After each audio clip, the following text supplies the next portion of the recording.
I live for unique novelty experiences. My dad's philosophy, when you have a choice between doing the thing that you're going to remember or staying at home and watching a rerun of your favorite show, do the thing that you're going to remember. So like the thing that makes me happiest to be alive is living wholly unique experiences in a way that make me go, what on earth is happening? I will never forget this. We have Rachael Leigh Cook here. Yes, Oh, Rachael yes. Leigh Cook. Thank you. I can't. And happy belated Mother's Day. Oh my gosh. Oh, yeah. thank you. Yeah. Thank That you looked so like very you were much. having a wonderful day yesterday. This, I think, was my favorite Mother's Day. Ever?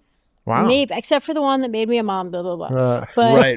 Yeah, no, it was good. How many kids? You get two. How old? My son is recently 11, so I'm Okay. doing that thing Oh. where I have to adjust to saying 11, not 10. I have Is yours- my daughter's 11. Yeah. You get it? Yeah. And mine are in very close in age to Ty's as well, so we can all Yeah. relate about this. And my daughter's 12. That was a quick turnaround. It was a surprise. It was a- Yeah. it's the Irish happy twins, I think they surprise, call yeah. that. A little You're bit. just like pop, pop. They're great friends, even when Yeah. they, really rile each other up, which they're really, really good at. But yeah, yesterday was a good Mother's Day. The worst one was 2 years ago. I was filming in New York, and the kids were busy, and they were with Daniel, and I couldn't even get them on FaceTime. I was just like, I just felt like I was not even a mom. And I felt like I was, That sucks. away working, which I understand is, valuable and necessary and all of that. But yeah, that was, blech. So Did it's that at least add a little perspective to like what sort of like your goals are in life? I had a couple moments like that with recently where I was like, oh, I'm away for like, that's the important shit. Like I'm missing the most important shit for 100%. like whatever the pursuit is that we're always after. And I was like, oh, I don't want to do that 100%. anymore. I know. And my therapist, look at us already getting into the stuff. Do you guys do that thing with your people where you talk about, where you do like values work? You mean in therapy? Internal family systems. I did a little bit of that kind of stuff, but yeah. Please elaborate. It's like a 5-page questionnaire, and it'll say things like on a scale of, 1 to 4, or no, sorry, 1. It's either not really, somewhat, or very. Okay. Like, how important are these things to you? And you have to be like as honest as you can about them. They're like, living a life of service, and I'll be like, oh, Not really. I'll want to say very, but I'll just be like, to my family. So it's like my very is about like my family and about security. And what you try to do after these like, many, many questions is deduce what is absolutely most important to you. Yeah.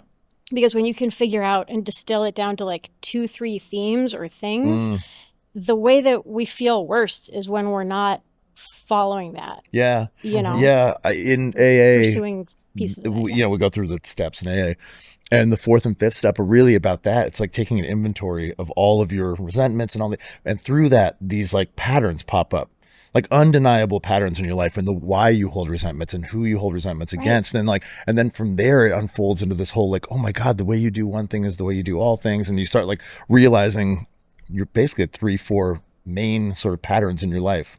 It's wild. Yes. It's really wild. That's so wild. I feel like, is this like bad programming for you guys? That we see, Ty and I have known each other for so long, and we're just like blah blah. Well, blah, that's, blah, that's blah. okay. No, That's I why was just going to throw it. That's most of our guests. It's fine. It's fine. But I've not done the inventory, but I feel like I have spent a lot of time in the last couple of years. I'm like, a year and a half out from living on my own in my divorce journey. And like, I've been trying to take stock of what makes me feel good. So I don't know that I put down like, oh, these are my values and this is what I want to do. But like, I'm trying to like, okay, that makes me feel good. I want to do more of that. Yeah. And that's like leading to like doing the show. I think part of it, right? Is just like, connection. talking about this stuff, connecting. I mean, and that's really the biggest thing I've found. Yeah. I want to lead a life that is full of connection, full of like deep connection, right? And meaningful connection, I guess, rather than deep. Meaningful, because I don't think it has to be deep to be meaningful. Same read, same. Yeah, and a life of service that. really is kind of like, that's like the main tenet of AA too, is like, are you being of service? Are you, it's like in the credo, Right. And of service can mean to people. Oh, we care yeah. about, Yeah, and sure. in connection. that's what I mean. Like, well, AA really is about outreach with other alcoholics, right? And if you're not doing that, they're kind of like, hey, you're falling back into your own You'd be kind of such bullshit. a good, ambassador of like, hey man, I'm not perfect. I got you. Oh my God. Oh yeah, That's what we have a whole show about that. This whole show I'm is sure me being you like, did. I am very flawed and I'm trying my hardest, but Also, sometimes I'm not trying my hardest. People who don't admit that they're flawed or struggling are hands down my least favorite people. Yeah. People still do that, don't they? There's some people that still really do that. Sometimes do. And it's easy to avoid them because if you're ever like, whoa, let's get into it. And they're like, no, thanks. They don't want to hang out with me. And then it's just dead. You're just like, oh. It's a little weird. Yeah, I can't small talk like that anymore. I'm almost 50. Yeah. Well, I just turned 48. Well, we like to just get into it to like, I don't know, name what's going on and talk about it. Yeah. And so do you have a confession? Do you know the we show? Start off with confession. I mentioned it to you last night. I made a small list on my phone that we could go over. Do you want it or do you have it memorized? I tried not to be redundant. Your Jason Ritter episode about like occasionally feeling like a bad friend. I'm like, I definitely do that. Yeah. I'm like, oh no, I'm just gonna like name all of the other bad qualities. yeah, go for it. You got time? No, you don't. We don't have enough time. We'll parse this out. Multiple episodes. I think my confession, and it's a truly embarrassing one in our industry, and it's hard for me to admit to myself, but it's very much happening. And I wondered when this day would come, and I've prefaced, Rachel, is that I'm starting to feel old. You feel old, or you're starting to feel like you're perceived as old? Watch it.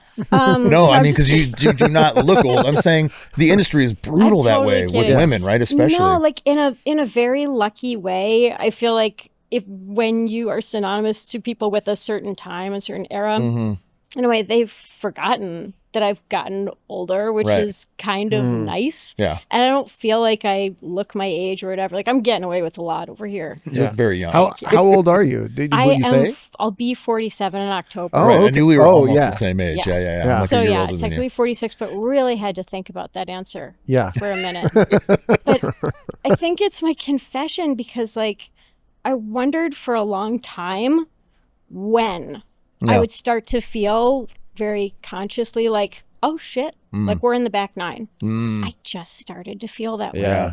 And it's really unsettling. Like the world invents ways to let you know that it came for you. That thing that you did not think was going to come for you, that only came for your parents, your friends' parents when you're a kid. Like it finds a way of showing its face. And it does that by like, you know, me not understanding who half these people on, you know, call it TMZ or like Dumois or whatever these sites are. I'm like, I can't care because I don't know who you are. And I don't want to. And that's a grace of being older. Like I'm down with everything that age has brought me and all of those cliches. And young people don't know that we don't actually want to be them. That's a valuable piece of information. But there's a real chunk of time in there where I would communicate and probably seem like someone's grandmother. Right. I'm just or at least like, a boomer, right? Like. Right? Yeah. So yeah, I think my confession is that like it's happening. You're old. Yeah. You made it. We made it. You're old, man. I'm old. I'm older. Reed's 52. way older. Yeah. Reed's 52. But do you like... Yeah. Is that maybe more of a man thing to be like, no, I'm an ageless wizard. I'm going to live forever. No. Wizard, yes, but not ageless. I know. I'm feeling it. I'm having trouble coming to terms with it. Yeah. Because honestly, it's cliche, but I still feel young, you know? Yeah. I still feel like if I hang out with 30-year-olds, I'm like, these are my contemporaries. Yeah. And they're looking at you like, no, hanging out with the old guy. Okay, I fucking hate that realization. Yeah. You're like, oh shit, I'm the old guy on set, or like I'm the old guy in the room, whatever. You're like, oh fuck, I'm like the senior here. Like everyone's looking at me like, it's weird, but in a way, tell us of the don't you times feel like of yore. You've gotten respect that you maybe haven't even necessarily earned. That's how I feel. I also feel the way about like the breadth of our work. People look at it now and they go, oh my god, like you've done all these things and cared. And I'm like, yeah, but a lot of it was like not received well in the day, and like, you know, but it is true when you get a lot of distance between you and this breadth of work or your catalog. People look at that as this, you know, it's like a chunk. It's a career. It's a career, an right? accomplishment as like you're still doing it, and you're still doing it too. You're not like out of it. You're like a boss now. You make all your own shit. And game. We are in it. You're heavy in the game. I don't know about that. You are. I'm trying. I want to talk about it. Still here. All right. So that was your confession. That was a good one. The thing that we also try to do is like, is there anything that you want to or feel like you could do about that? Or do you feel like just letting it sort of wash over you? I'd say that if I was really willing to like, you know, lean in, figure out what all of the, you know, the latest slang is on what the website used to be like Urban Dictionary, or like, you know, do a solid 48-hour catch up of like who's, you know, hot on Bravo right now. maybe there's a chance for me. But I feel A chance for what? I don't know, to feel like I at least know what's going on. Like I feel a little bit out of the loop. I feel like I'm not participating as fully in the culture also that provides me a living. Yeah, Right. that part I can recognize. Yeah. But I think the way culture is now, even if you're just framing it as popular culture, Hollywood kind of stuff, it's also fragmented. And so much of this stuff you're not supposed to know about. It's not for you. It's not like, and I get kind of being in your industry, you kind of want to have a sense of it, but it's like everything is like so segmented. It's not like when we were kids and it was like, there was the pop stuff, you know, so you can't keep up. It's by design. You know what so I realized too? To feel like you're not keeping up, you're never going to feel caught up. Ever. Okay. Ever. I still have like a delusional belief that one day I'm going to like win an Oscar or like, you know, I'm going to like, I'll end up, and I realize that like, even if that happens, I'm not going to be part of whatever the young set is. It's not like I'm going to get an Oscar and all of a sudden I'm like hanging out at Hollywood clubs and I know I'm hanging out with Austin Butler and he's still cool, right? I don't know. It's not going to change shit. So I love that. Now I'm kind of like, oh, but I love that would change nothing about how you show it up. wouldn't change anything. And I would just be like, oh, I'm like Richard Jenkins. I got my flowers in my 60s or whatever the fuck it is. Oh, you'd let it go to your head a little. No, I honestly wouldn't at this point. Well, maybe a little bit. But not the way it would at any other time in my life. A little bit. A little you bit. deserve it. Give myself a little shot in the shoulder. You'd be like, fucking finally. Fine. I said, told you. Fucking told you guys. Does that motivate you though? Do you feel like you care about like the hardware and all that? A little bit. It's not. It's more of like it's a holdover from like an older version of myself that I've clung on to a little bit, where I'm like, it would mean something to me. But I also am getting to this is the gift of aging. It's like I'm getting to the age and I'm like, what does that mean? It doesn't mean anything to me. It's like it's a physical representation of a thing that I already know. Like I already believe in myself and my skills, and I have people around me that are you know, validate me to whatever degree I need, or not. Yeah, but there is something about it. There's something about that ultimate accolade as an actor, I think, even though we all know it's kind of rigged and bullshit anyway. But it's like we know people who have won one, at least a couple, and I think it does something. It does give you a little something, you know. But you know, 2 days later, it all fades, and you just well, there it is, and you just go back to your regular life. That's what I mean. Like it wouldn't mean a lot. It would mean a lot in the moment, and then it would fade. But then I think years later, I would like to look back on like a thing. But I also this is where the conundrum is. I can do that anyway. I don't need a piece of hardware you to could be just like have like all your movie and TV posters up and be like, holy shit, that was a lot of stuff I did. I do that already. You do a lot of stuff. I do a lot of stuff. I make up in quality for, you know, in volume for what I do. Quantity over quality. Oh, that's always been my motto. I like more to be busy. is more. But like, speaking of, have you guys heard that theory that like everyone has basically a happiness state that they're capable of that they will always return to? You're a little bit stuck where you are. Like you could be handed your dream and your body and your mind will adjust back to where your kind of natural state. I think about that a lot with my comfort zones, you know. Interesting. As a person who has kind of cut out things that used to bring me great comfort. A lot. You know, I don't drink anymore. I don't smoke. I don't drink caffeine. I don't take stimulants. I don't really have a lot of like vices. You know what I mean? What are you down to?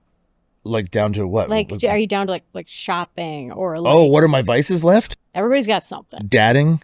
I love to dad. I love to like get in there and dad hard. Get the wins. Get those dad wins. Dad wins. They feel great. Oh yeah. And then, if I'm being totally honest, probably sex a little bit. that's sort of like the thing that I have now that gives me this big. But it's also about connection for me. It's not just about fucking or whatever. I'm like, I found that out too. That like I really like intimate connection, and that can turn into a bit of like a.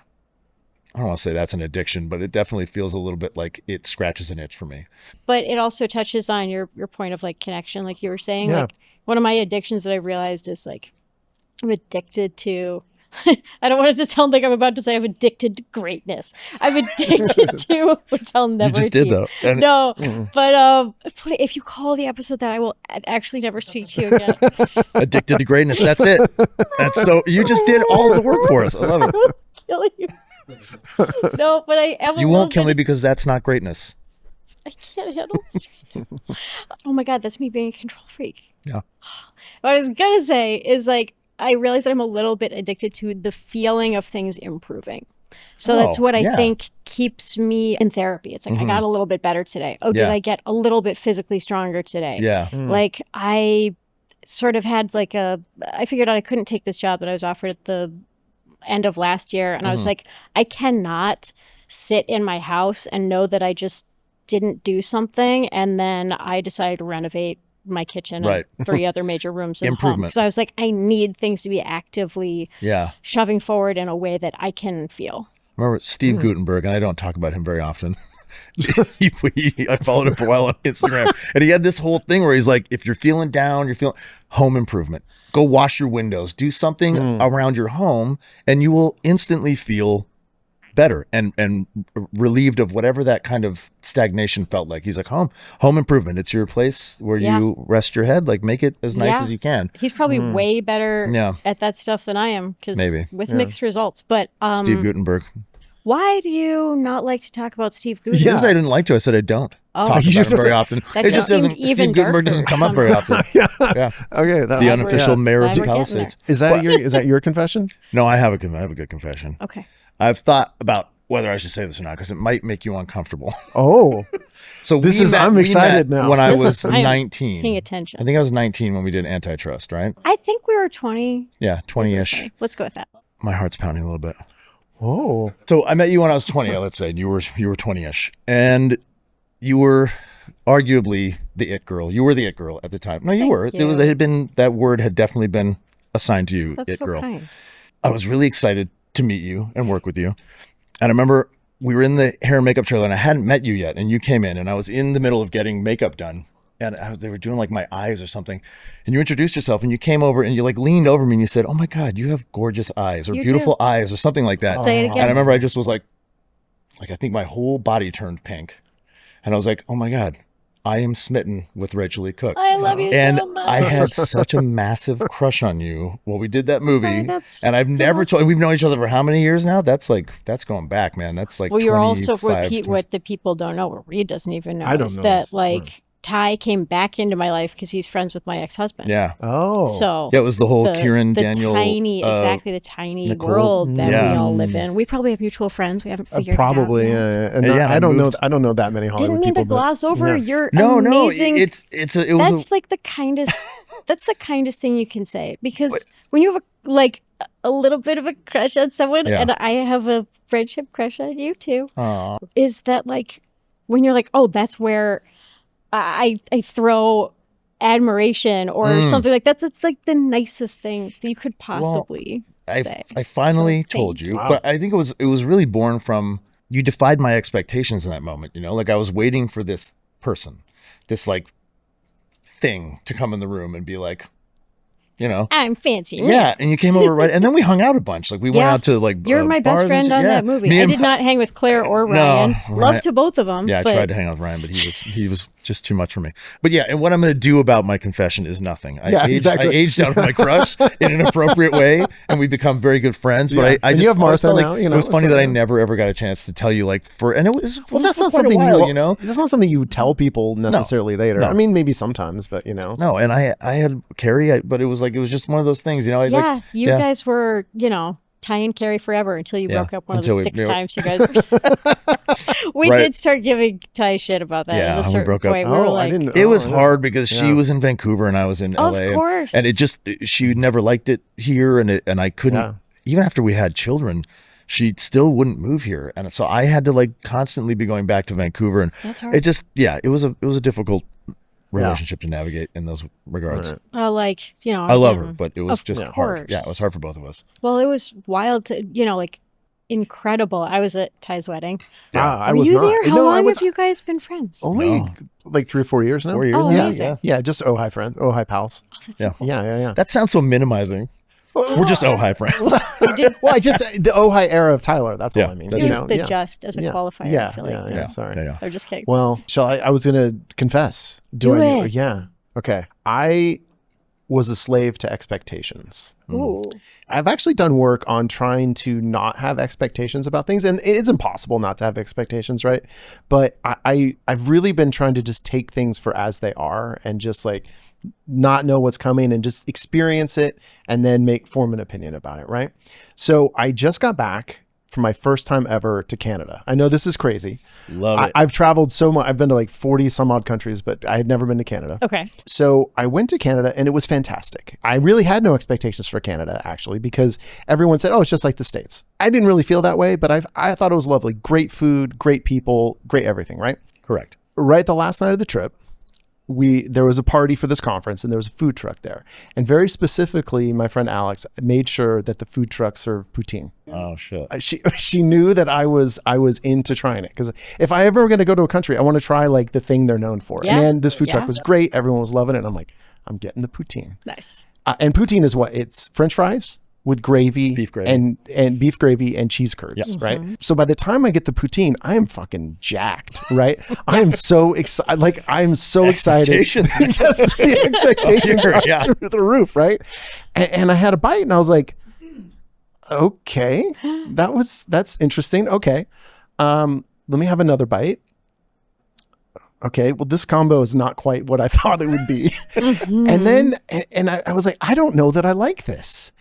But then I kept eating it because literally in my head, I was thinking, this has got to get better. Like I thought it was going to change somehow the more I ate it, because I had the expectations were so high. Yeah. And at a certain point I realized it was only getting worse. Yeah, it does. Because it gets soggy.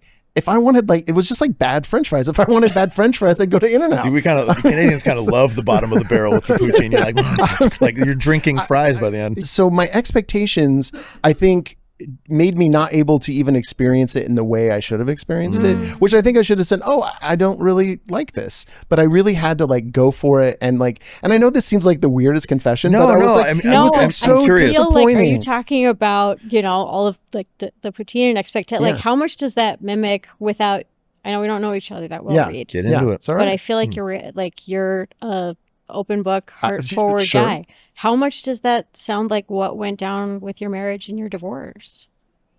Did you have an expectation? Oh, that's a good metaphor, actually. Like, I was get like better. everything you were saying, except my for the marriage was soggy poutine. parts. Yeah, because you kept eating it. You thought it was You going were to get like, better. I and it kept just thinking this was going to get better. Right. Like, poutine is a good metaphor for a marriage in decline. Yeah, it just gets mushier and soggier, and yeah.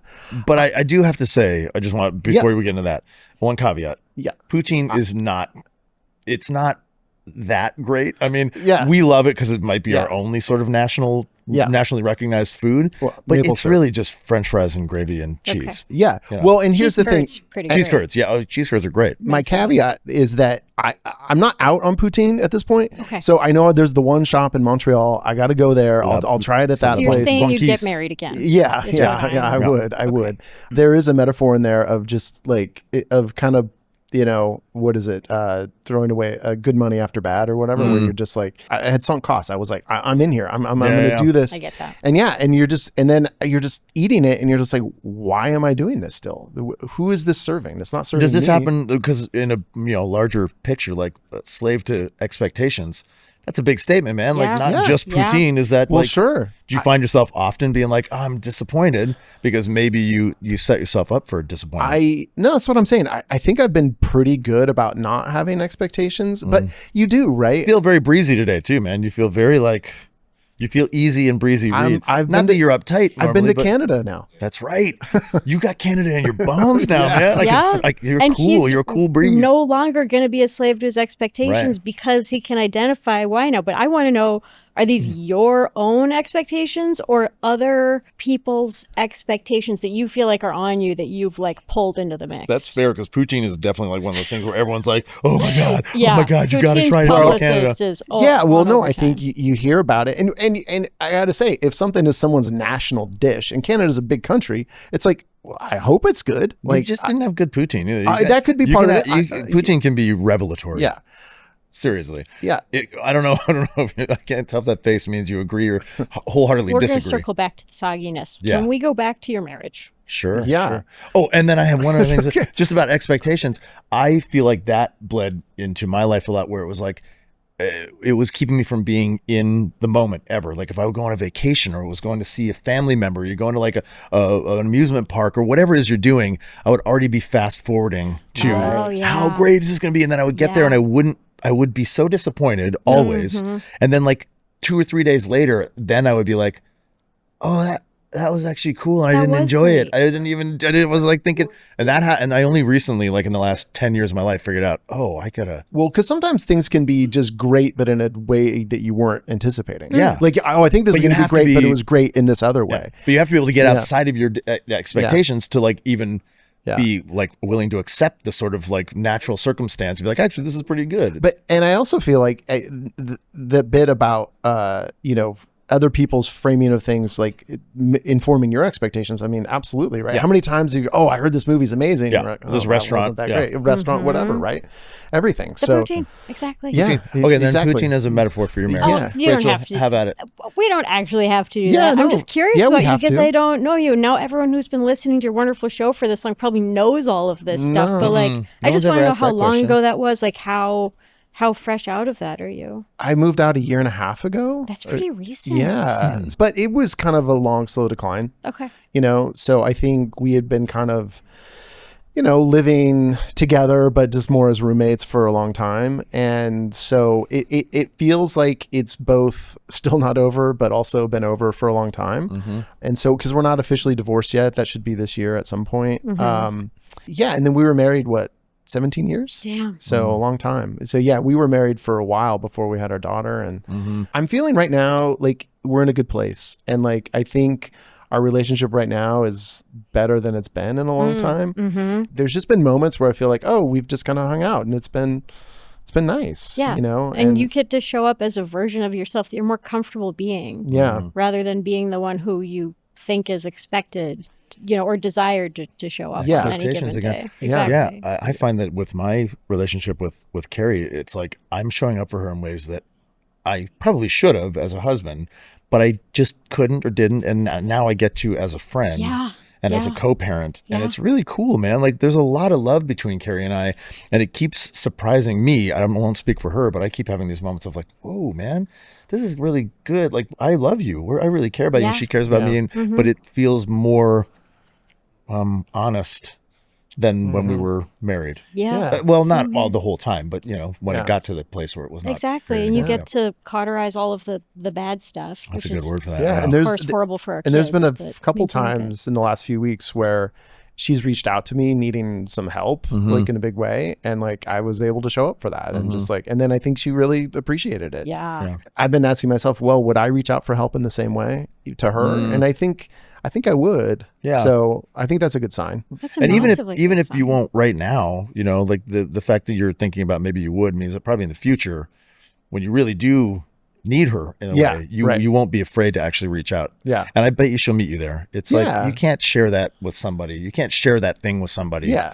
And have them just totally abandon you. Yeah. Well, and I think, I think we both realize that the other person is the other parent of our daughter. Yeah, And so, exactly. You share a thing. yeah. And so I think what's good for either of us is good for our daughter, and that's what Yeah. we want. We want the best for her, right? 100%. So, and that's the beauty of, I think, how we've gone about it is really every decision has been made with her in mind. How do we, live our lives that maximizes, her potential happiness and safety and security? So, so what's your divorce story? You how have you navigated your co-parenting with Daniel? And I know Daniel really well, so it's an interesting So for it's me an to catch up.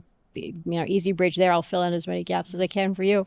But Daniel's incredible, and like you guys, from what the sounds of it, we do get along in a lot of ways way better than we ever have. Like the biggest thing that I can take accountability for, I think, in our split that I don't know that we've ever discussed. So weird that I'm doing this, Daniel, with two men who are not you, is that I think I've always just been like a little bit hyper independent, just having to look after myself for so long, just, being a kid in the industry and being on my own and being financially independent and all of this stuff. Like, it would be really easy, I think, if you were Daniel, to feel like I didn't really need him that much. And I think that I built and lived out my life very much that way. I had a strong network of friends. I have my family here.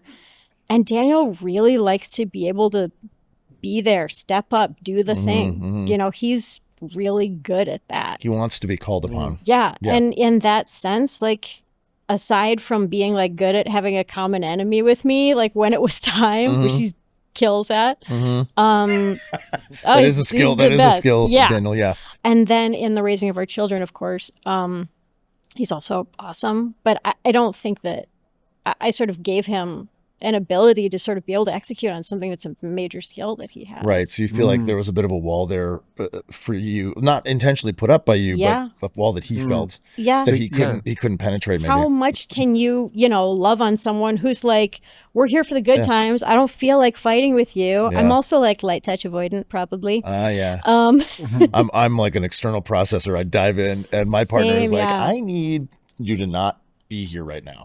Yeah. Space, please, and I'll come back to you. Yeah. It sounds like you guys are doing amazing. Yeah. He wanted to be of service to you, and he couldn't. I think probably, you know what I mean? I think he would have excelled at that. But what about the other way with that? There must have been some walls that Daniel had up that you were challenged by. I mean, you probably don't want to speak on his behalf, but Well, no, like we had our own stuff about just how it was just not so much a fit. Like I understand very much from my side of things. Like my dad is very much like, I'm sure you've done hours on like people pleasing. My dad's very much like the mayor. Like he will, and I don't want to think about this day, but have the most well-attended, grief soaked funeral that I've ever imagined. Like worked in the public school system for many, many years and just has a lot of fans. So it can make a friend on the street, like is the most wonderful guy, but is also a little bit like, hey, do your bosses like you? Do your agents, everybody, they want to, they want to talk to you when you call, and like, do people like you is a big theme that my dad's sort of not afraid of. And that Daniel's like, right. I don't give a shit. I was like, that's hot. Yeah. Oh, you liked it. You were attracted to that. Oh, yeah. Because I was just like, I think that I love how well liked my dad is. I'm not saying Daniel's not well liked. He's fun as hell. No, but he doesn't give a fuck if people like him or not. No. Yeah.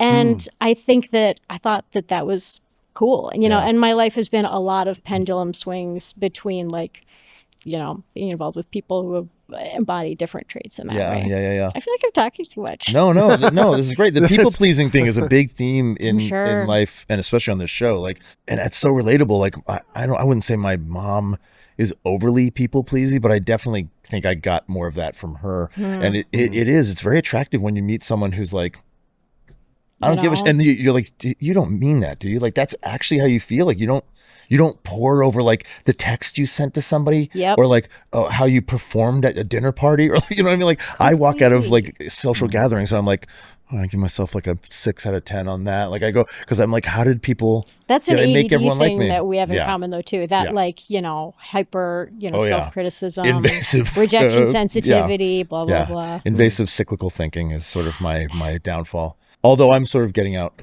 on top of it. I'm trying to. Great. Yeah. Well, I'm telling you, man, no fucking caffeine. It's been almost 2 months now.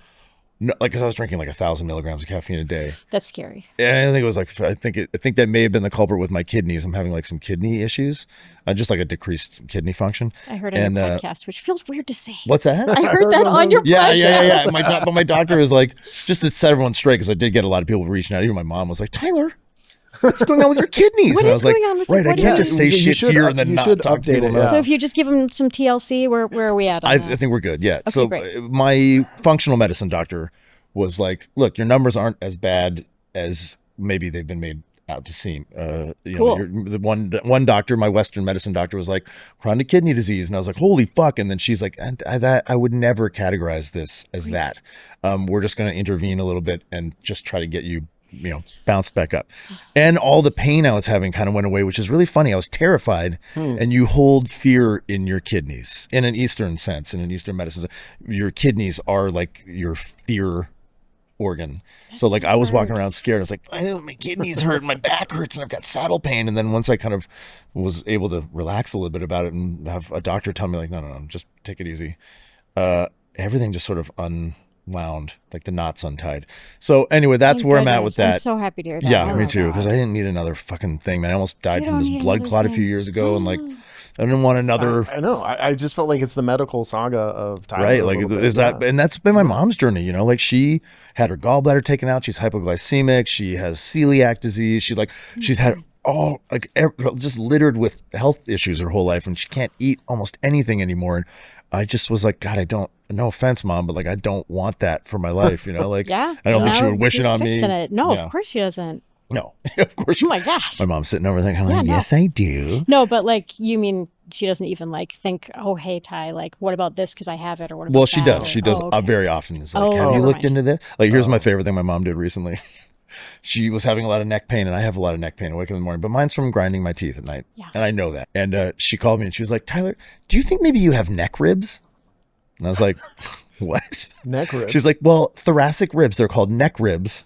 And I think maybe you have neck ribs. I was like, what the fuck are neck ribs? She's like, I have many them. questions. I have neck ribs. And I was like, what? What? So it's basically you have like these little nubs of ribs that didn't get the signal to stop growing past your rib cage. And so up on some of your, I don't know what these vertebrae are called, your whatever they are. There are little tiny ribs that grow, and they can cut them. Ribs. Neck ribs, and they can shave them off. Start. And apparently it gets a lot of neck pain gone for people who didn't know that thoracic ribs were a thing. I just thought it was so great though. She's like, do you have neck ribs? I was like, I don't know. That sounds like something I put in my. I kind of want to in my stock pot. I want to eat. Yeah, I want to eat neck ribs, man. 100%. That's the thing that's got it in the stock pot. Good But collagenous that's meat. Crazy. Yeah. And did you do anything about I haven't even your checked maybe yet about my neck ribs. I'm definitely gonna go. I'm gonna go to my doctor. And I be know. like, Now, hey, I just want to touch my neck. I want to touch my neck. Too. I'm just doing it now. it's like, I grind my teeth too. Do you have a night guard? I do, but I Oh, spit it I out. do It ends too. up on my pillow, like right here. I wake up in the morning. I'm Every like, fuck. night? Yeah, pretty much. You'll get used to I'm it. getting a CPAP. Mine fit. Yeah, you are. I did my home sleep study last week. Oh. It was really awkward, man. I had to put this like these tubes, like not up my nose, but in my nose, and then like wear this like monitor on my chest. And I did this at a clinic like 20 years ago. Right. And it was like electrodes, all this shit. This was just like this one thing and like an pulse ox meter on my finger. And then the tubes up the nose. And it just had a couple little bleep blop lights on it. And I just sort of like all night was like, it felt like I kept dreaming that I couldn't put my head down on my pillow. Right. That was what I dreamt of all night. I was like sort of sleeping, just hovering over my pillow. But then I woke up and I put it all back in the box and took it there. And I'll find out in like a week if I'm covered for a CPAP. Did you have feelings of like, I kind of hope that this doesn't come back with good results because like you want to know how bad it is, or were you kind of like want to ace this test because you're an achiever, or like where were you at on the it? first time I did a sleep study was it was almost 20 years ago. For the first time in my life, I just slept. So when I woke up, they were like, we have no data. Like we believe you, but like we don't have any data. You can come back and do it again. And I just didn't. So I was like, brain, you little sneakster. It just was like, hey. Yeah. So I think my brain was like, we're going to ace this thing. But this time I clearly did not ace it. Like I was up and down all night. And I really want a CPAP. You know what? I think I see that for you. I think taking care of yourself as a man of a certain age or a woman of a certain age, people of a certain age, it's good. It's sexy. I was worried that my partner would think it was really unsexy, and she's like, "Hey, man, whatever makes you feel good in life, and you're taking care of yourself is very attractive." If you're gonna be like, morning, you know what I mean? That's the Tyler she wants to hang out with, not like the what is it, the no sleep Olympics that we all. Oh my god! So do you have a hard time sleeping? You have a mouth guard? Yeah. Yeah. Well, you grind? Did you spit it out? About that, about the grind. Yes, I know sleep grinding, right? I was thinking, whenever I think about sleep grinding, I think about like grinding in my sleep. Out there grinding. Yeah. No, but I also like you can get Botox in your jaw. You can get for Botox TMJ, a lot of right? places, guys. Yeah. Yeah. You can get it in there. It helps. Yeah. It helps. But then I got some also in my neck, and now doing sit-ups is hard because I'm just like holding my own head. Oh, because you don't have You don't have as much neck muscles. You need some neck ribs. Don't imagine you getting off your pillow in the morning. You're like, oh shit, my neck ribs. But that doesn't last. Your my neck ribs don't hurt. But goddamn, are you? Is that's not a permanent thing though? The Botox. No, wears off I after wish a it while. was because that definitely helps. So you have TMJ. Yeah, I could feel like a knot, like a muscle that felt like a marble, and it's helped that go down. My friend Freema does that. She got that done, and then she started wearing hostage tape, mouth tape, whatever, sleeping tape. Have you seen that? I would never leave that on. I mean, it's just I tried. How few survival instincts you have. I know. You leave Sleep tape, with tape on your mouth. I think it is supposed to really help, but I was like, there's no fucking way. If I'm spitting out a night guard, no fucking way I'm sleeping with tape on my mouth. Yeah. Also, I have a beard. The CPAP may help that though. Yeah. And I'm eyeing up a really, really sexy little sleek unit. It's like a nice little, looks like a little hot piece of tech. Like you would love it, Guy. Yeah. Everyone under 35 just turned off this show. No one under 35 listens to the show. Don't worry. It's coming for you too. CPAPs are cool, man. I'm telling you, they are cool. Oh yeah. Like, Those better, sporty feel ones. better. Mm-hmm. Yeah. Those horny ones, did you say? No, the sporty ones. But I love that you were like, say more about that. Horny Which brings us back CPAPs. to addiction number 2. Yeah, exactly. Yeah, exactly. Also, the gym. I'm addicted. Oh, I forgot to you mention. are, I'm not addicted to the I gym, can tell. but it is. Thank you. You too. You're very fit. I'm. You are. Thank you. I You've try. been fit for a long time, but you're very fit, right? I'm in and out with it. I'm all or nothing. Yeah. Are you? What's your relationship with Fitness? Addicted Long now? and complicated, but a little addicted to it for sure. Yeah. But it is the healthiest addiction I've ever had for sure. Mm-hmm. Although also you can compromise your kidneys by working out too much. Wow. So my doctor's been like, hey, maybe tone it down a little bit with the Were lifting. you doing a lot of that creatine? And all I that was, stuff? but I don't do that anymore either because that fucks your kidneys as well. Good to know. Everything fucks your kidneys, by the way, because everything goes through your kidneys. Like the other day, because I don't drink caffeine, I drink BCAAs, branched chain amino acids, and apparently those are hard on your kidneys if you have What? underlying kidney issues. Just drink water, man. Yeah, but water dehydrates your kidneys. You have to drink structured, mineral trace, structured water Why'd you give me this? because you have healthy, excellent kidneys. Probably not. Wow. I'm just kidding. Have you ever checked your kidneys? Anyway, what I wanted to say was Ashley Graham, beautiful, wonderful woman, right at the forefront of body positivity, you know, and has been doing that for years now, banging that drum. She wrote an article I read the other day where she's like, all this Ozempic and Wegovy and tirzepatide, GLP-1s and GLP-3s is a slap in the face to the body positivity movement. And at first I was like, yeah. And then I was like, well, wait a second.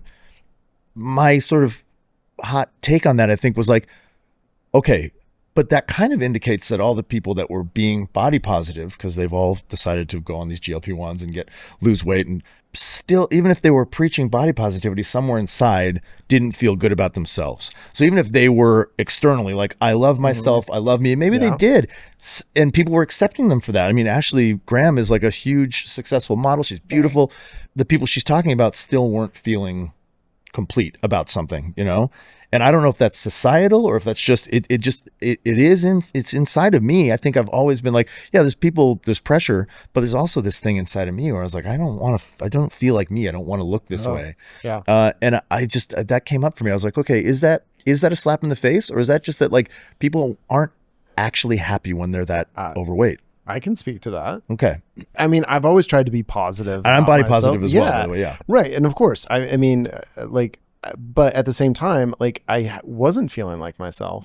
I wasn't feeling attractive, and also not healthy. Right. And I think you can come at it from just a literal health perspective and be like, well, I'm positive that I feel good about the fact that I am really large, but actually it'd be better for my heart and everything else if I was not so large. I think probably most people do them for aesthetics, but I mean, really, there's so many health benefits to them as well. You're talking about being self-motivated versus external pressures. Yeah. You know what I mean? If you were like, who am I doing this for? And if you're like, me, because I want to be able to do everything I want to do. That's a big conversation I have constantly these days too, is like, what's the motivation here? Like, and I can go down like the Oscar. Who do I want that for? Am I doing that for me?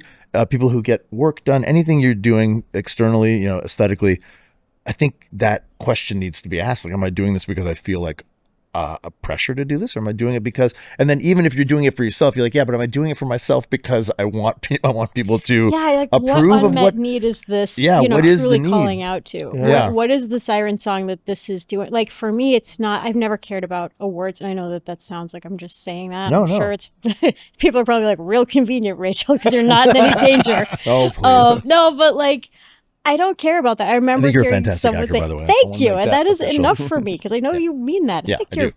beyond talented, and we could thank you. do another 4 hours about how You're talented both amazing. you are. Yeah. You're a very You know, talented you're human already- being as well, Reed. But yeah, it's like I don't care about any of that. But what I did want when I was younger is to feel like I could sit at the cool kids table if I wanted to. Yeah.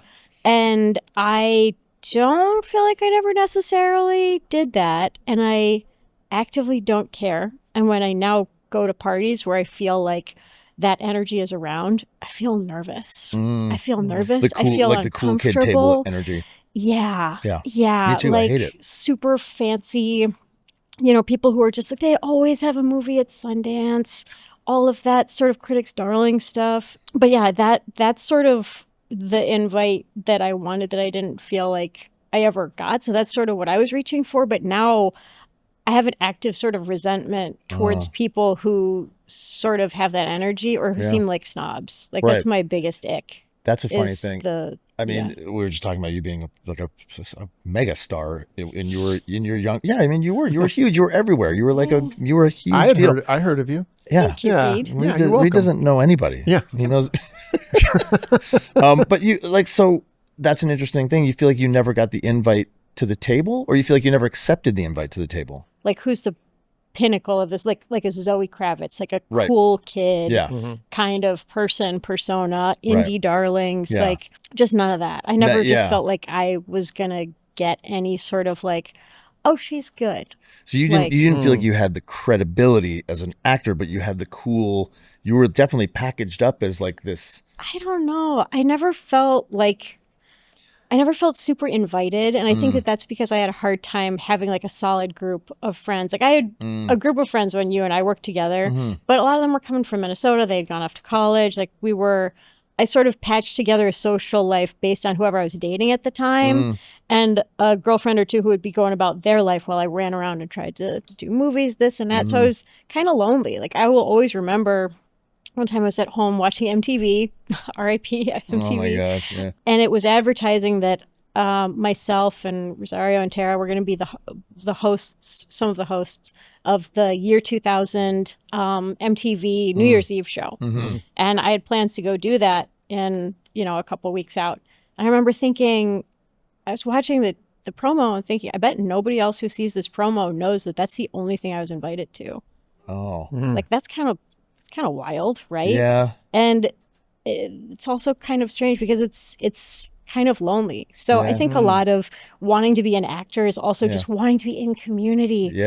With people who feel like, like your tribe, like you did. Like when I remember when I met Ty, like one of the best things about Ty is that you can be like, how are you doing? And you're like, not good. Here's why. Which is funny because I hate people like that. I'm like, I didn't actually mean how you doing. Like, I love that about you. Do you feel like though, like in thinking about, I was never the cool kid or whatever, but is that your authentic self though? And I mean, is that no? Because the vibe I get from you is like, I agree, but in the best way. Yeah. It's like very like Midwestern, right? And you're just like, and kind of like just nice. And now I'm like anti-snob through and through. Yeah, so like, and I so guess that was never going to match. That could be why it just never happened for you, because it really was not your authentic self. That is very astute, Reed Fish. Well, I'll take it. Thank you. And also, like, the being invited only to a public, massively viewed event as a celebrity. Yeah, everybody obviously assumes like, oh, well, she's wildly popular and cool, and she's in the thing, and then there you are, just kind of going like, yeah, but I'm only celebrating on TV for a promotion for a movie. Yeah, that was kind of a weird time. Yeah, in retrospect, but isn't everyone just figuring it out at that age? Yeah. Again, the grace of being where we are. Yeah, man. The table, the cool kid table. I have always been very fringy myself, like I've always felt like I kind of have some coolness about me or whatever, but like your music, you had all those vintage t-shirts, Ty. Oh yeah, I did. I had a lot of cool t-shirts. Yeah. And I listened to a lot of good music. Yeah. But what I mean is like that the table, like the thing that we want to get to in this industry and in this town has always eluded me, especially in the comedy world. I always people recognize it, like, you're funny, man. You're a really funny guy. But I'm not hanging with the cool kids in comedy. That seems like such a club. Oh, it's such a club. And I've been in it a little bit, like doing movies with Melissa McCarthy and like, but then even Melissa is like, she's not really at the cool kid table anymore. She's like a mega star. That's unacceptable to me. No, I know. No, I mean, they would all be like, oh, but in certain circles, especially in like UCB and those comedy circles, those guys are like, that's a cult. That's a small club of guys who are like, and women who are just like, nope, nobody gets in. Wow. Even though they're like, come take classes, but they just want to fucking cut me we're all down. just being funny. Yeah. Like, I and want to put on my sunglasses. I just said that about UCB. Yeah. But so I guess my point is like, maybe there is no table and we just imagine there's a table all the time that we're not invited to. And everyone's looking at you going like, well, I want to be at the Rachael Leigh Cook table, or I want to be at the Tyler Levine table, or I want to be at the Reed Fish table. And there is no fucking table. There's this table. I feel like I've seen tables.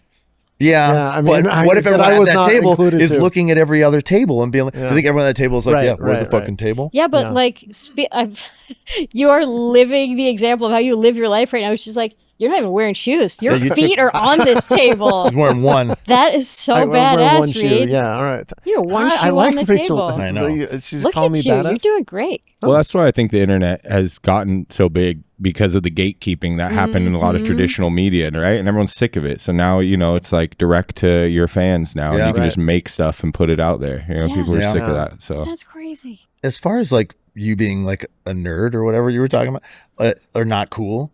I don't know. Like, even I think- nerd seems like cool counterculture. Right. nerd. Like it's Like- cool to be a nerd. I just think you've always been the most genuine, like funny, intelligent, Thank you.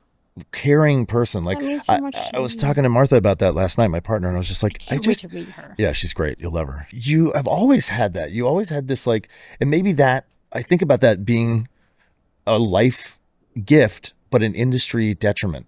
Like it really is. I think assholes and people who aren't very nice do really well in this industry often because they're willing to do the bullshit and stuff. And you obviously did very well. You got to the top of the heap.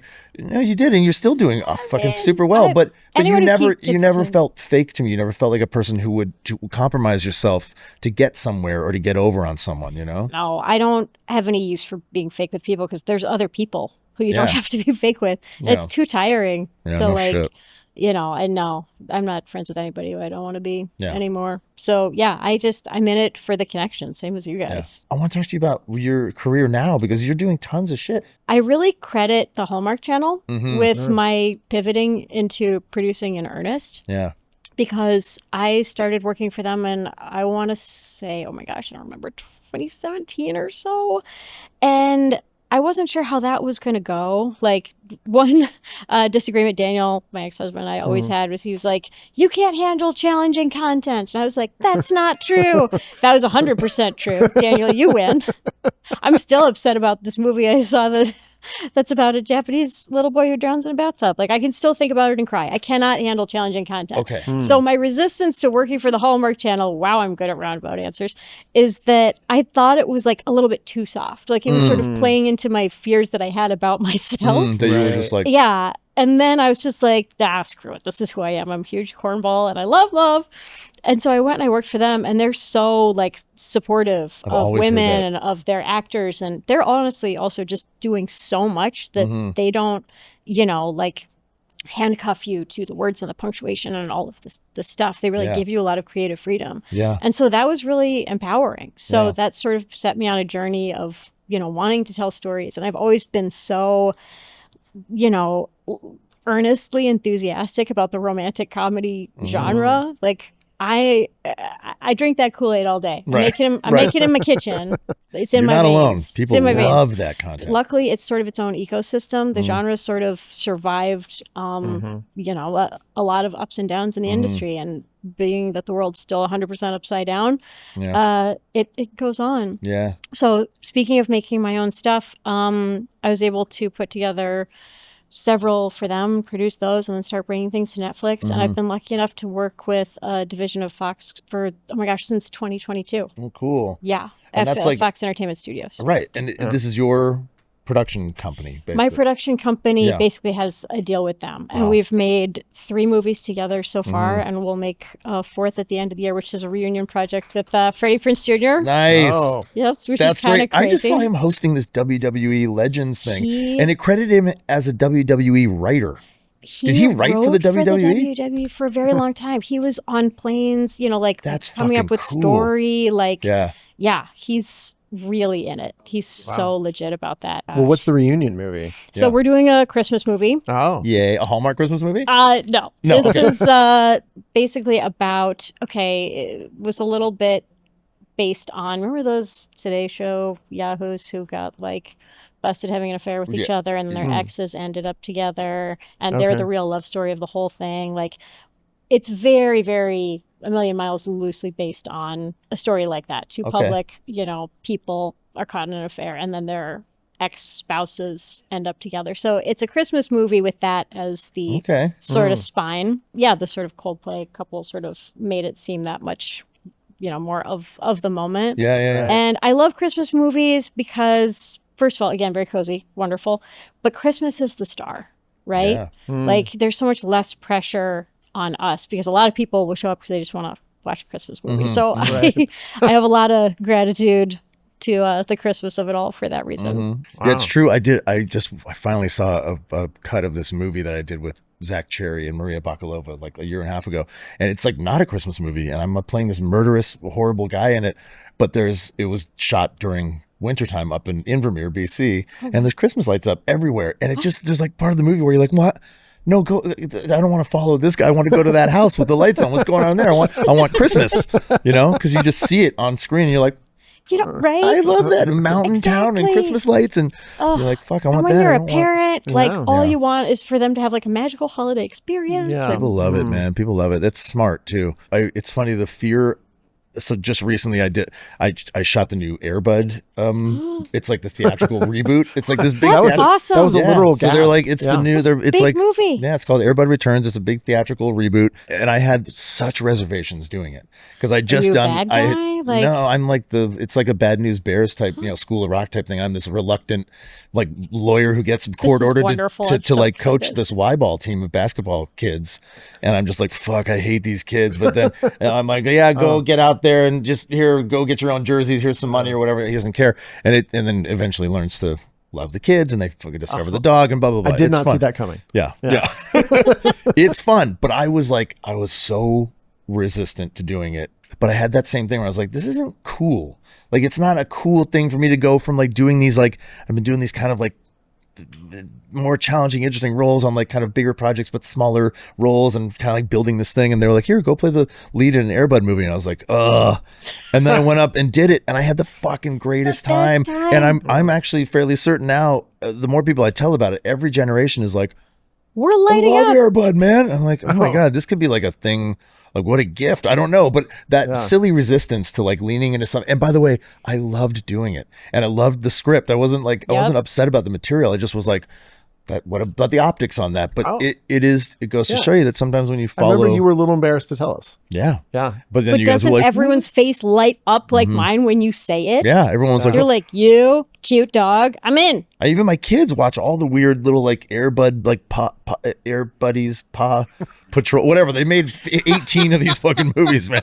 Pup Academy, all this stuff. But anyway, my point is that I see your warmth and your love of love fitting into a place of success for you. Thank that you. Really seems like your lane. Like you didn't have to be afraid of any of it. Like that's maybe the most authentic. That's, I think, a really good takeaway, and that has been 100% true, is that like accepting that, because when we're young actors, we want to believe we have all of the range in the world. Like, I can do anything. Wait till people see. I'm like, yeah, just because like all of us, you sort of felt like different people when you were with different friends in high school, and like you realize that there's, a big range to your personality. I'm like, that doesn't mean that Rachel, I'm not going to speak for you, Ty, should be playing every role that there is. Yeah. Like, I don't want to talk bad about myself, but sometimes I'll read an audition, I'll be like, nobody wants to see me do this. I get that all the time. I read things, I'm like, no. And it's okay. And it's okay for me to be like, you know what? Like, I know where my worth is. And that's being a responsible steward of reflecting the audience. Like, I think a quality that you and I definitely have in common, and I'm learning you too, Reed, all right, is that like, we're knowable people. I don't even know if that's a word, no, but it is. like, because we look for connection, and we just want to, like all people, we just want to feel understood, not seen, but understood. Yeah, understood. Yeah. Oh, I want to be seen though. I mean, I think I see you read my fish. deep down. They're Let's closely call related. it that. Yeah. Let's seen call and the understood. episode that. I see you read fish. Let's just I call see it you that. read fish. No right. silliness. I like it. Community and support, these are the things that we are all about. We want to expand the community. We would love it if you could support us by coming to our Patreon. It's patreon.com/ILYSM pod. You can be a love bug. Be a love bug. Come on. We love you. We had some existential questions. Ooh. Do it. The first one up is, what's one thing that made you realize that you love life? One thing that made me realize Maybe that I besides love life. kids. That seems like too easy. Maybe. Right. That's too pat. Sobriety. I have to say the biggest one for me was like the fear before getting sober that I was not I couldn't enjoy life without alcohol or drugs or whatever I could consume. And then the realization after was like, holy shit, I like being here. I like me. And I didn't know that before. So that, I think that was like one of the biggest moments for me. I know that's kind of cliche too, but like, man, sobriety very, and not easily or quickly, but very effectively showed me that I actually love being here. Yeah. I love that. I think it could be the first time I had a baguette in Paris, maybe. Oh, you know? Oh, Yeah. And then you're like, that. okay. it's high quality bread, man. Yeah, it's very high quality Bread is life. But, you know, as I think back to like, oh, where do you get, if you're not talking about your kids, where do you get like such great pleasure? It's like so much is food, you know? Not poutine, obviously, but the right poutine. I'm still maintaining the right poutine can change your life. Right. That's right. That's right. Give it another try. Yes, maybe. give it another. Do It you can be like great. poutine? Have you had good poutine? Not as much as you. Okay. I'm closer to your side of the fence. Again, just haven't had the right poutine. That's I all. agree with the bottom French fries. It's not great. Yeah. This is a hard question. It really What is. makes you realize that you love life? I think a major theme in my life is like I'm here for this. I'm here for the plot. I live for unique novelty experiences. I pride myself on being a say yes person. I've agreed to some things I really shouldn't have. You know, I'm glad because like my dad's philosophy, I'm not sure if it applies anymore, but you used to always say, do the thing when you have a choice between doing the thing that you're going to remember or staying at home and watching a rerun of your favorite show. Do the thing you're going to remember. So like the thing that makes me happiest to be alive is living wholly unique experiences in a way that make me go, what on earth is happening? I will never forget this. Even the things that you regret, probably to a degree, right? Like To a degree. Yeah, I did it. I had a good little bit of lessons with the regret. I was like I was feeling really down on dating before I met my now boyfriend. And instead of feeling mad at all of the sort of like just rough dates or brief dating experiences that I had, I wrote out a list of everything I learned from every single either person I went on a date on or was in a short relationship with. And I was like, I learned so much stuff. I learned so many things about what I do and don't want, but also just like accidental bits of knowledge that they taught me. And I'm like, I wouldn't have learned any of these things. So again, here for the story. But that's the plot. That is the plot. Like learning all the things, right? Like we can't learn it all without the mistakes and the failure, or if you want to call them that. But the regrettable moments often are the ones I look back on the most and go, oh my God. Those are the things we tell stories about, right? 100%. Yeah, those are the best stories. Like best one time I almost died. I remember one time I ate that thing. That's a lot of the content of the show. Is Tyler's, how many times have I almost regrets? Died? Yeah. Well, that's a good answer. Here for the plot. Yeah. Life made you love life. Yeah. Do you guys think humans are inherently selfish? Oh man. Yes. It's okay. I don't mean to answer first all the time, but I think we have very, very rigid programming, you know? But part of that programming is what we're talking about here is this desire to know ourselves more, right? This desire to be better, this desire to be improving all the time. And I think intellectually we know that selfishness is not good. So we're in conflict all the time with what our natural instincts are, is to hoard, to eat, to consume the things, to have it all be yours. I want more. And then there's this intellectual side of it that we've learned through, example. That shit's bad. It doesn't bring you happiness. So we're constantly battling this programming. It might be an evolutionary holdover. I don't know. So we're in flux all the time with this, like, is it just human nature? Does all this stuff, it doesn't matter. It's futile. Right. Or is this actually a higher, more evolved way of being? I think there's just, we're not inherently one thing. I think we are inherently selfish, but then I think we are inherently desiring community. That's what I'm saying. There's connection. In order to have community, you can't be totally selfish. Yeah. Yeah, the king living in the castle. Figured it out. Well, it's interesting you said it, Tyler. I was always thinking the opposite. Like we're like monkeys. We're social creatures by nature, right? And a lot of the greed is learned by society, by the economy we live in now, or just like maybe even fear of death. That might be the natural one, hoarding resources because for survival. But mostly, like we need other people to get along, right? It takes a village sort of thing. I understand that, but I do think there is a very basic instinct in humans to conquer and to seize, to take. I want. I mean, we just want as the creatures we are. We're not built to be content. I don't think, which is a weird conundrum, because all we want is contentedness. But again, we're not one thing. But I think that selfishness is like a thing that if free will exists, some of us have chosen, and that's not the way I want to live. But I think it is inherently in us to be. Well, yeah, like out for children. self. Exactly. Yeah. Well, how they just plain don't have a developed frontal Yeah, lobe. You know what yeah. I mean? The reason you can, I think, play peekaboo with them is that they think everything disappears when they right, close their yeah, eyes. yeah. I remember developing the awareness of, okay, I was very young. I need to cut myself some slack here. I was probably 4. But going like, wait a minute, other people... How do I know other people are thinking thoughts in their head the way that I am? Right. Like the way no kid ever is like, how was your day? Yeah. Do you remember having that thought? I kind of remember having that realization, or at least wondering if everyone else was like pod people. And if because all kids, like, you're like, what if I'm special and I know stuff that other people don't know? Yeah. And then you got your parents of our parents' generation being like, you are special, you're magical, you're amazing. You're a unicorn. Yeah. That is ridiculous. But it's also probably gave me the misguided strength belief, to attack this industry. The delusional belief that it requires. But yeah, I also I remember I had that thought way later in life on acid. I did a lot of acid. And I was like, yeah, I'll only ever know my experience. Right. You can tell me yours all you want, but it's still my experience of you telling me about your experience. And I was like, I'm God. I'm God. In that regard, I'm God. Nothing else fucking matters. I don't even know if you're real. Pod people, whatever. I was like, I will never, ever know anybody else's experience with my own. So in that regard, I'm it. Right. That's it. So, and Carrie at the time was like, yeah, but that's awful, man. It's like a horrible way. You're like, so you don't think I'm real? And I was like, maybe. I don't know. She's calling her sister being like, he maybe said he's God. I don't know. Yeah. He's maybe developing a complex. Last one. What is true peace to you? Oh, that face. That is very peaceful right there. I don't know. Unacceptable. We need an answer right now. What is peace to you? Rachel's coming up with it. Yeah, I see it. the wheels turning. I see it on her face. To me, peace is balance. Like when I feel a lack of extremes, I'm very balance seeking, like Libra, like to a fault. You know what I mean? If it can be a good and bad thing, but whenever nothing's on fire, that's when I feel the most peace. But like deep inner peace, don't like admitting this, but not all that interested in it.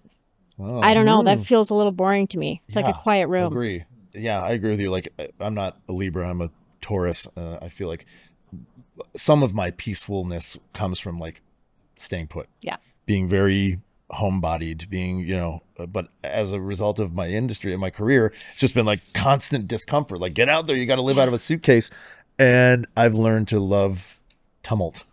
I don't like I don't like the gray zone. I like extremes. Yeah. Mm-hmm. Yeah. But I think peace in general would be, I mean, if I consider that not peaceful, I think sometimes in a meditative state when I'm just flowing with all of it, when I'm not trying to control or grip or grasp anything, which is really hard, but just notice, that feels very peaceful. And it's really fucking hard for me because we all want to try to, control the outcome of a thing or be, you said you're a little bit of a control freak. I don't think I'm that. I think just in general, humans are like, how do I manipulate this to get what I want out of it?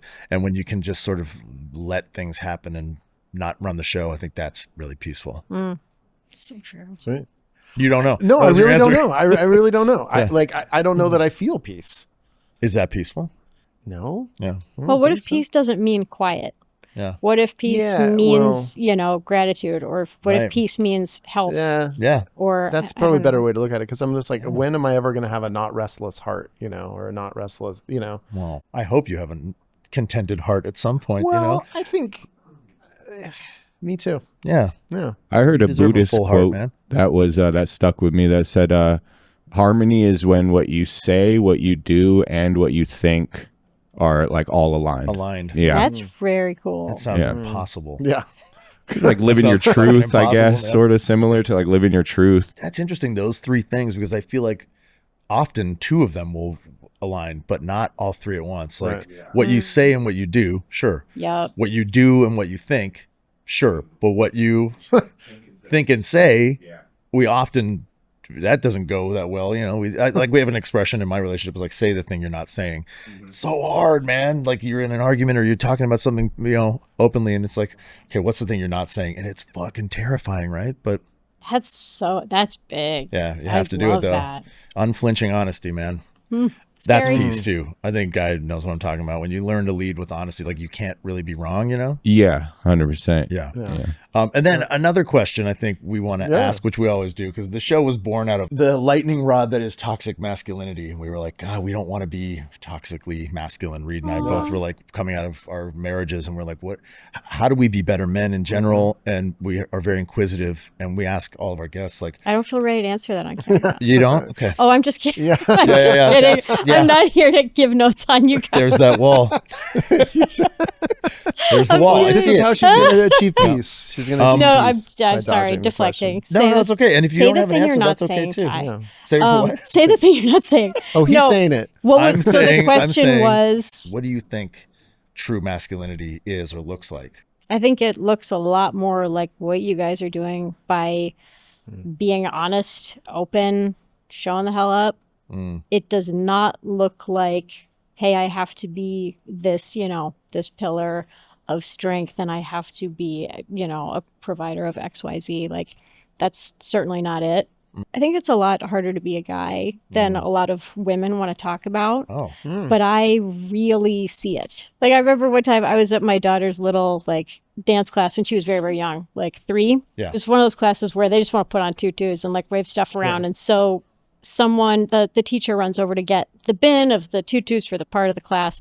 And the biggest cockroach I've maybe seen in my life comes running out from under that bin. All of us, and I don't like that this is so gender normative, every mom in the room and the teacher's eyes swung toward the one dad who had shown up that day. And you just saw him realize all at once that even though he didn't look like he felt great about this thing either, he had to adopt a different persona. And just you just saw it ripple across his face. He's like, yep. And just, he went and he handled it. Right. But I was just like, how messed up is it that we're all this is just you. This is the hand you were dealt. Go handle this. I hated it. Yeah. I was like, I would be the worst man. I would be the worst, I don't know. It is funny. That's a really good example. I mean, there's It was multiple hard. examples of that. Yeah, but it does feel very gender normative. But I could go cry at work and nobody would be like, Rachel crying at work, know? yeah, right, If you're the male head of surgery at Cedars and you're You're I crying. just feel overwhelmed. People are going to talk about it. Although we're trying to make that holding the space for men to feel safe to we cry need to in. hold all of the space and then some, because bottling all of this up and not talking about it, no. Yeah, Big and I no. think that's where the toxic part comes in for men is well, I think I'm supposed to be this tough guy or this unfeeling Well, yeah, and cockroach talking about disposer, it. Exactly. It's so much of it. Yeah. But also having conversations like this one that we're having help blur the edges of gender in the most positive way possible. Because one bad habit that I have is I have very different expectations of men than I have of women. I hold, no offense, I hold women to a much higher standard than I do men, because I'm I don't know what's going on in there for you. I don't know what your experience is. I don't claim to. I probably never will. No, because you're God. You're just over there being an alien pod person. Maybe. Maybe. Yeah. I don't know. Just kidding. Yeah. So again, just conversations like this are what's going to simmer it all into a sauce of similar weird. Yeah, right? similar weird. That's all we need, really. Just similar weird. Yeah. Yeah, we are Yeah. similar weird. We're very similar weird. You put your shoes on. I think is Yeah, I guess it's over. this the closing music? I guess it's over. That's the end. That's the signifier. Yeah. Yeah. Thank you. So Thank much. you so much for Yeah. coming, Yeah. Rachel. Oh, Yeah. this was wonderful, you It guys. was wonderful. And Do you have anything you want to promote or talk about? Or My next movie out is called There She Goes. It's a romantic comedy with myself, my good friend Utkarsh Ambudkar, and Ryan Hansen. Amazing cast across I the love board. Ryan. It's a very meta romantic comedy. congrats on that, and we'll be keeping an eye out for it. yeah. And so, thank you to everyone watching, listening. Thank you especially to our Patreon folks, our love our bugs. growing Roblin. community. Yeah. Yeah. Thank you so much. I did a spin class in Canada. Yeah. And we filmed it. Yep. And so Patreon only, you get to see me spin. You get to. Yeah, you But get- you're very it was, I privileged. got sweaty. I did not cry. It Even though might you have could have. It's fine if you did. Yes, exactly. It might have changed my life. It might not have. You'll have to find out on the Patreon. But I think it's in our I think it's first pretty Reed fun. does. Reed does. dot, Yeah, dot, I'm dot. going to do a bunch of stuff. Yeah, for yeah. our And we're Patreon. going to try putting on some Tyler tries, Yeah. dot, dot, dot. I don't know what is left I was for you thinking to about try, different though. forms of therapy. Like Yeah. maybe I go Oh, do yeah, a crystal bed, or I do some I'll take you on an acupuncture trip with Yeah. me. Or Yeah, although I've yeah. done acupuncture, but All right. This is Two-person gold, you sex guys. I would cult? watch Yeah, that. 2-person oh sex yeah. cult. So okay, there's been a change of plans with that. The Another label change? actually stepped in after we announced the release date for April 30th, and they're like, wait, we want to do more. We want a more targeted release. So the first single comes out May 22nd, which is the theme song for this show, Falling in Love. And then the second single comes out June 15th, I believe. And then sometime in July, the whole EP comes out. Right. And I started an Instagram channel at 2-Person Sex Cult. And I put up some promos, and we were cutting some fun little visual promos and things. And there'll be more promotional stuff to come, but it's coming out. It's finally happening. All right. I did it. Congratulations. Congrats, man. Yeah. Dude, you never stop. It's always seemed like you have 36 hours in a day. I don't. I'm very lazy too. All right, guys. We love you so much. We love you so much. Oh, thank you.